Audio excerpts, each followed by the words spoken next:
Hi friends, welcome to Mrs queen Viji channel.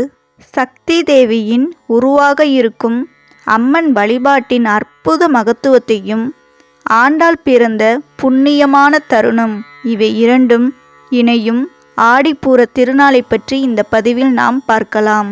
Andal தமிழகத்தில் வாழ்ந்த வைணவ ஆழ்வார்களில் ஒருவர். வைணவம் போற்றும் 12 ஆழ்வார்களில் இவர் ஒருவர் மட்டும்தான் பெண் ஆழ்வார். ஆண்டாள் திருப்பாவை, நாச்சியார் திருமொழி என்னும் 2 பாடல் தொகுதிகளை இயற்றியுள்ளார். வைணவ சமய நூல்களில் ஆண்டாள் தேவியின் வரலாறு இறைவன் மீது இவர் கொண்டிருந்த காதலை நமக்கு கூறுகிறது.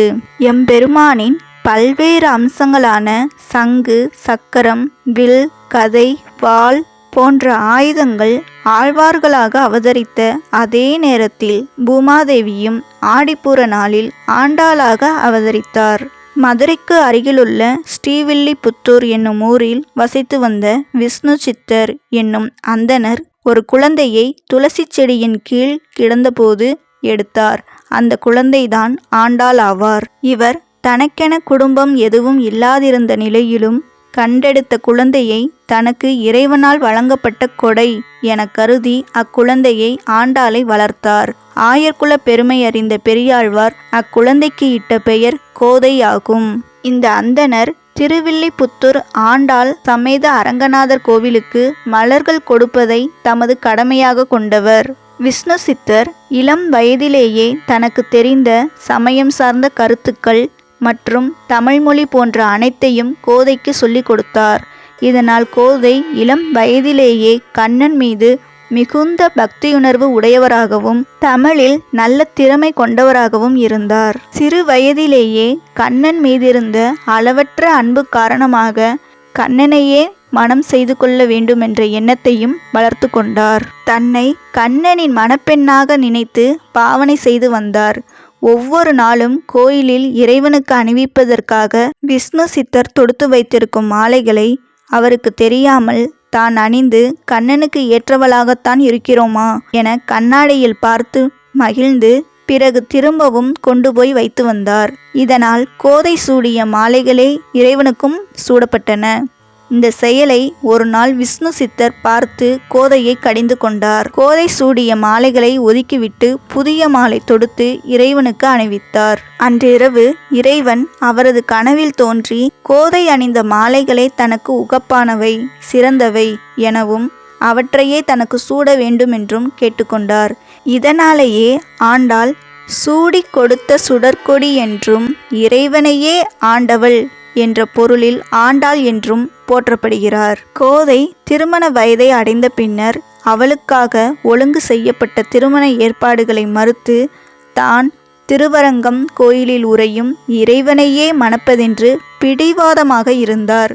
என்ன செய்வதென்று அறியாது கவலையுடன் இருந்த விஷ்ணு சித்தருடைய கனவில் தோன்றிய இறைவன் கோதையை மணப்பெண்ணாக அலங்கரித்து திருவரங்கம் கோயிலுக்கு அழைத்து வருமாறு உத்தரவை பிறப்பித்தார். குறித்த நாளன்று கோயிலுக்கு அழைத்து செல்லப்பட்ட கோதை கோயில் கருவறைக்குள் சென்று இறைவனுடன் கலந்து விட்டாள்.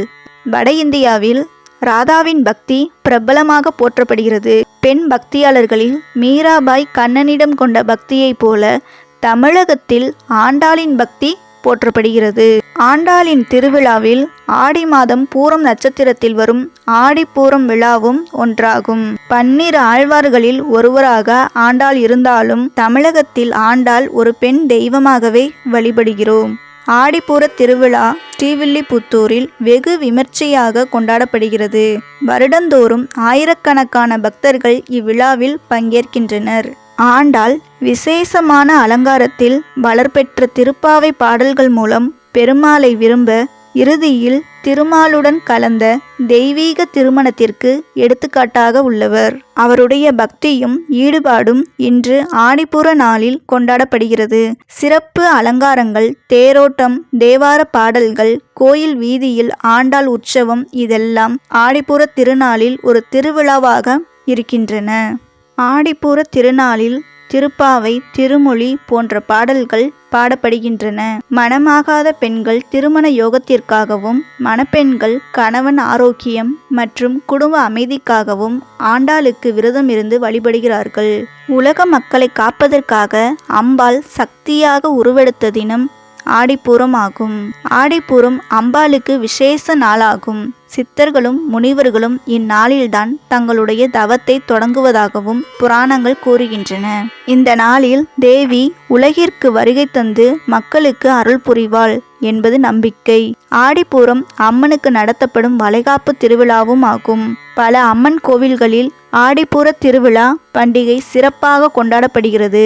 இந்த நாளில் பக்தர்கள் அம்மனுக்கு சிறப்பு அபிஷேகங்கள், அலங்காரங்கள், பூஜைகள் செய்து வழிபடுகின்றன.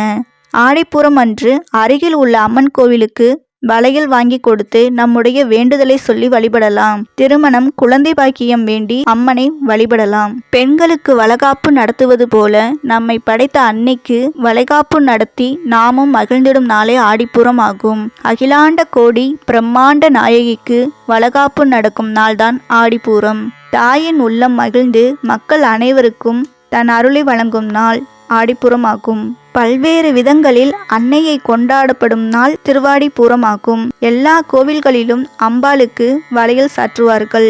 பக்தர்கள் தங்கள் காணிக்கையாக தரும் வளையல்களை அம்மனுக்கு சாற்றிவிட்டு பின்னர் அந்த வளையல்களை மங்கள பிரசாதமாக தருவார்கள். இதை அணிந்து கொண்டால் திருமண பாக்கியம், குழந்தை பாக்கியம் கிடைக்கும்.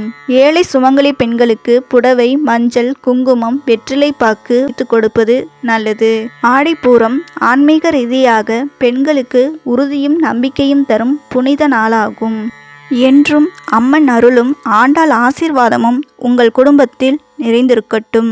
என்றென்றும் உங்கள் வாழ்க்கையில் வளமும் அமைதியும் பெருகட்டும். ஓகே ஃப்ரெண்ட்ஸ், இந்த வீடியோ உங்களுக்கு பிடிச்சிருந்துச்சுன்னா லைக் பண்ணுங்க, ஷேர் பண்ணுங்க, சப்ஸ்கிரைப் பண்ணிக்கோங்க. Thank you. Be positive, be happy.